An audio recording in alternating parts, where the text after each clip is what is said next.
was so excited about picking up my books that I forgot to bring my coat with me, and now I'm getting rained on.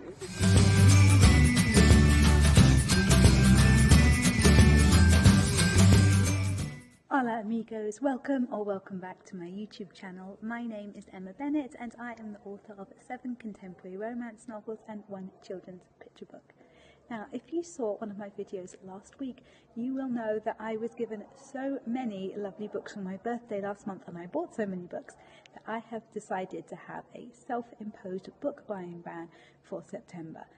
Let me just say thank goodness for libraries, because the urge to buy books is very strong. So I have popped down to my local library because I've got some books to pick up that I've had on order, and then when I get home I will show you the books that I am hoping to read for September. Howdy, I'm back home now and kind of dried off, although I did then get wet again when I took the dogs out for their walk, which I'm not even sure they appreciated all that much, to be honest. Anyway, what am I going to be reading during the month of September? I've got a few of my birthday books and books which were bought for me recently, which I really want to get through. The first of these is Heartburn by Nora Ephron. Then there's also Christina Lauren's The Soulmate Equation. I can't wait to get onto this one. And Jane Austen's Persuasion. But I've got rather a lot of library books now. I've actually done little hauls from 2 libraries in the last few days, and I had a couple of books at home as well. So I think I'm going to be busy. So far this month, I've read Emily Henry's Beach Reads. This was absolutely brilliant. I preferred it to Book Lovers. Even though I liked Book Lovers, there was nothing wrong with Book Lovers. It was a good book, but this is absolutely brilliant. So the blurb on the back is, January is a hopeless romantic who narrates her life like she's the lead in a blockbuster movie. Gus is a serious literary type who thinks true love is a fairy tale. But January and Gus have more in common than you'd think. They're both broke, they have crippling writer's block, and they need to write bestsellers before summer ends. The result? A bet to swap genres and see who gets published first. The risk? In telling each other's stories, their world might be changed entirely. So this is an enemies to lovers and a grumpy meets sunshine story. Yeah, brilliant. I think I read it in like a day and a half, even though I had plenty of other things to do. Brilliant. The other one that I'm reading at the moment is Holly Black's Book of Night. So this is a fantasy book. The blurb is, even your shadow can be stolen. That's all it says about it on the back. Oh, there's more. Oh, I'm not going to read all that. There's loads. Basically, it's about this woman, Charlie, and she's got a bit of a criminal past and is getting involved in no good again. So in this world, there's all sorts of things that shadows can do and that can happen to shadows. Shadows can be cut off people and they can be changed to become different shapes and things. So it's a really interesting idea and I'm liking it. But I think because I enjoyed Beach Read so much, I'm more in the mood for a kind of rom-com, which is just as well, because the other books that I've got. Right, with rom-coms, I have another Emily Henry, You and Me on Vacation. So really, really looking forward to this one. I've heard really good things about it. There are so many people who've told me that it's absolutely brilliant. The blurb for this one is, 12 summers ago, Poppy and Alex met. They hate each other and are pretty confident they'll never speak again. 11 summers ago, they're forced to share a ride home from college, and by the end of it, a pact is formed every year, one vacation together. 10 summers ago, Alex discovers his fear of flying. Poppy holds his hand the whole way. 7 summers ago, they get far too drunk and narrowly avoid getting matching tattoos in New Orleans. 2 summers ago, it all goes wrong.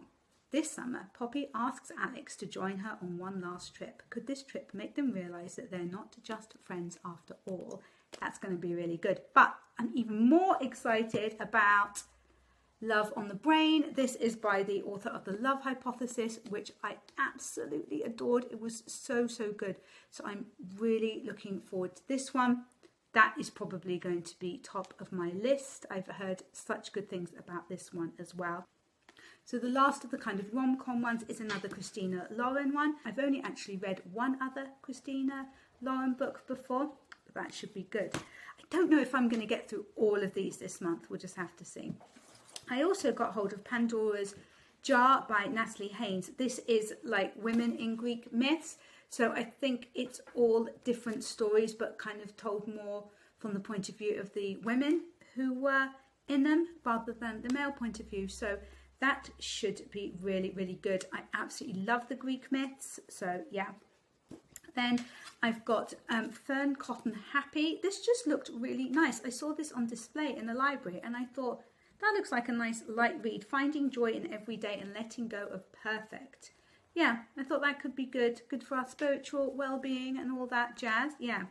Then I got a couple of books that are a little bit different for me. I went to the graphic novel section in our big library that I go to sometimes, and they had a really nice selection. I was mainly going for my boys to see if there was anything that they would like in there, and I did get them a few, but I also found some really cool stuff for me. So the first one is a graphic novel of The Great Gatsby. I do not like the film bizarrely, but I do like the book, and I just thought that that was really cool. I think the artwork is really, really funky in it. So yeah, that looked really cool. Then they had a load of manga Shakespeare. So I read Much Ado About Nothing because I really am not a great Shakespeare fan. I'll be honest, I don't tend to understand it all and it goes on too long. But I do quite like Much Ado About Nothing, and so I thought that would be a fun one to try. I might even read this to my two youngest kids. They might quite enjoy that. And then I got Neil Gaiman's The Sandman. There's a new series of this, which I'm wanting to read, but I thought I'd better read the graphic novel first. But apparently this is actually a prequel to it. It's not the actual Sandman story. My oldest son informs me. So I'll give this a go, and if I like it, maybe I'll read the proper one. And then the last one, this looks so cool. Women in Battle. Yeah?